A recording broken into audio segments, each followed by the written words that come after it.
हिंदू धर्मर शास्त्र अनुजाई वास्तुशास्त्र को अधिक गुरुत्व दि जाए। घर ठारू आरंभ करी ऑफिस पर्यंत सबुथिरे वास्तुशास्त्रर साहाय्य निया जाए।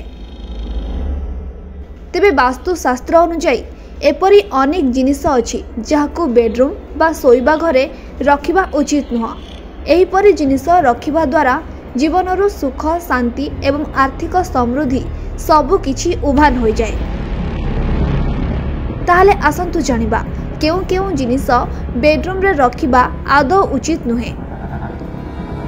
ज्योतिष शास्त्र अनुजाई आपण बेडरूम रे कैंची छुरी किंबा अन्यान्य धारुआ जिनिस रखिबा उचित नुह।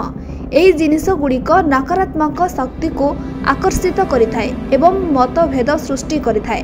तेणु सेगुड़िकु रोषेई घर किंबा अन्यान्य स्थान रे रखिबा उचित, जहा फଳରେ परिवेश सकारात्मक रहिबो। वास्तुशास्त्र अनुजाई सोइबा घरे केबे भी देवादेवी प्रतिमा किंबा फोटो रखिबा उचित नुह। यह करिबा द्वारा अशुभ होइथाए एवं परिवार सदस्य मानसिक चापर शिकार होई पारंती। यह व्यतीत धीरे धीरे दारिद्रता आपण को प्रभावित करने आरंभ करिपारे।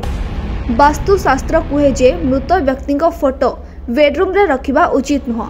यह करिबा द्वारा नकारात्मक शक्ति घर भीतर को टाणी होई आसे, जहा परिवार सदस्यों मानसिक अवस्था को खराब करिपारे।